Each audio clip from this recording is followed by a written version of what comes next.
Ladies and gentlemen, welcome to the GIST English Masterclass, where we turn your basic English to professional English. If this is your first time, follow our page and subscribe to our YouTube channel for more advanced topics.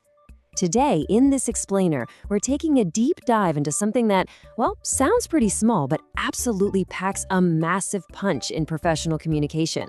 We're talking about higher-level prepositions. Okay, let's dive into this.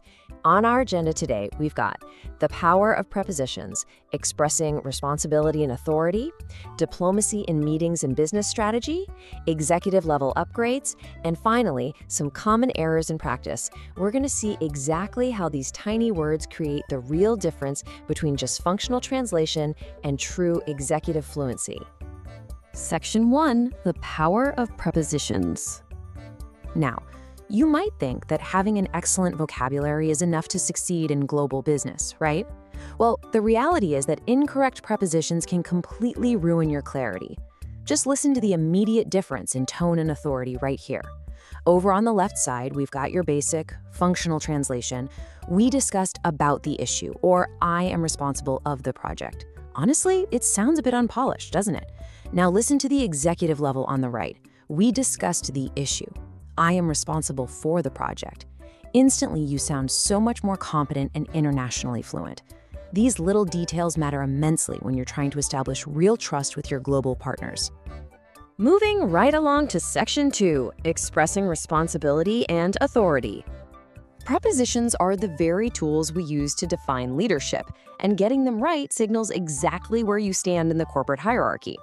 Now, what's really interesting about this slide is the highly nuanced difference between two very similar sounding phrases, accountable to versus accountable for.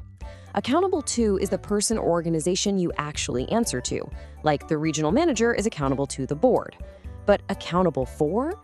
That's the actual thing you have to justify or explain. For example, we are accountable for the financial losses. Just one single word shifts the entire target of responsibility from a person to an outcome.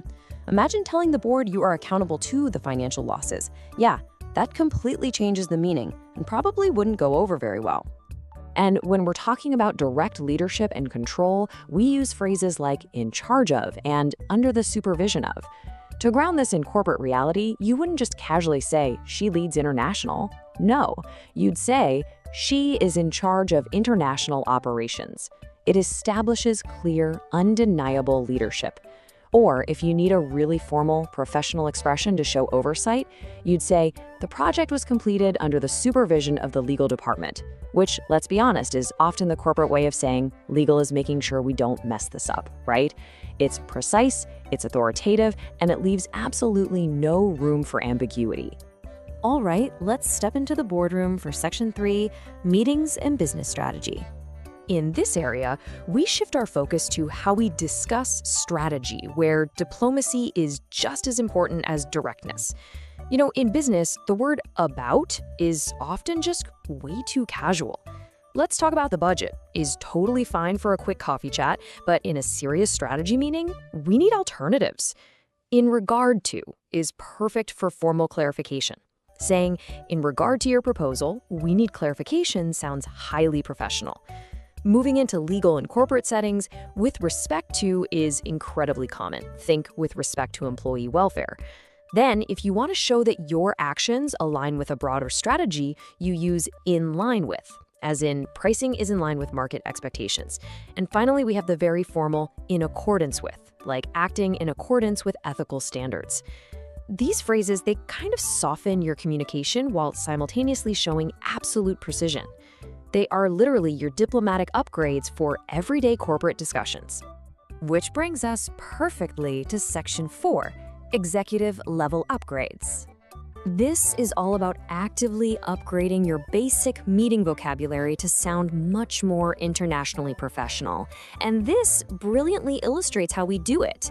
If you want to talk about cause and effect, the basic translation is usually because of the problem. Sure, it works, but it really lacks weight. Swap it out for the executive options, in light of the issue, or due to operational constraints, or as a result of recent developments. Making this simple swap instantly elevates your diplomatic weight. It makes you sound like a seasoned executive carefully evaluating a complex situation, rather than someone who's just pointing a finger at a roadblock. Let me show you exactly what happens when we put this into a full sentence. Read this basic version with me, and kind of imagine someone saying it with a slightly hesitant, unsure tone.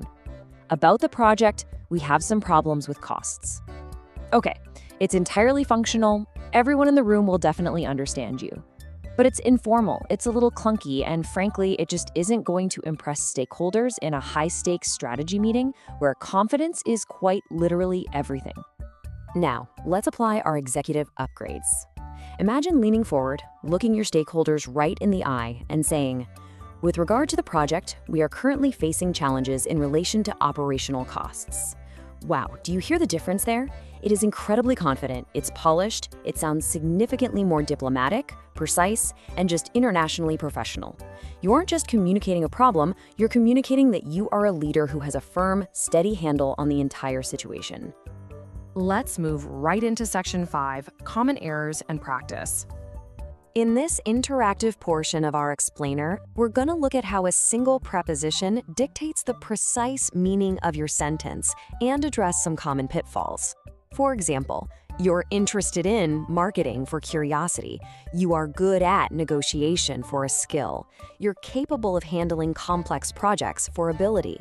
You are focused on long-term expansion for strategy, and you are dependent on external investors for reliance. Mixing these up, that can cause a complete planning disaster. Being focused on an investor means you're looking at them. Being dependent on them means if they pull out, your whole business halts. Being incredibly precise right here prevents huge, costly miscommunications.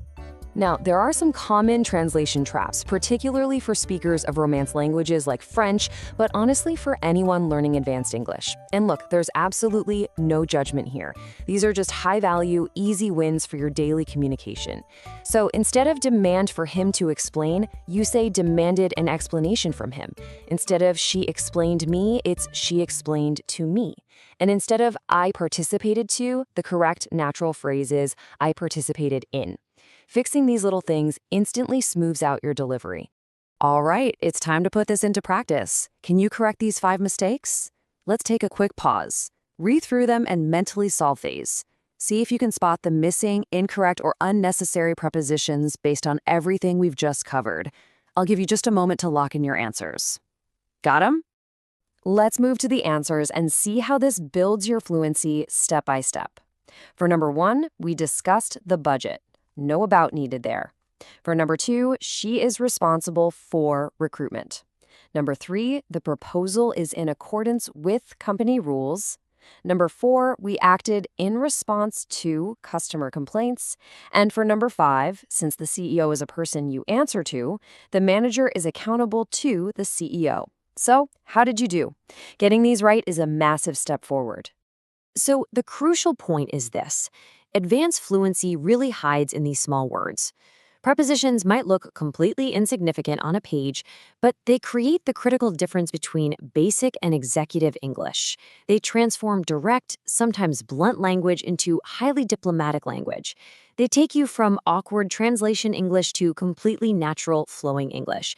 And ultimately, they elevate you from merely functional communication to truly influential communication. Take the time to master these small words. They are your secret weapons in meetings, presentations, and high-stakes negotiations that will ensure you always sound polished, authoritative, and strategically articulate. Before you write your very next email, ask yourself, what message are your tiny words sending about your leadership? See you in the next class.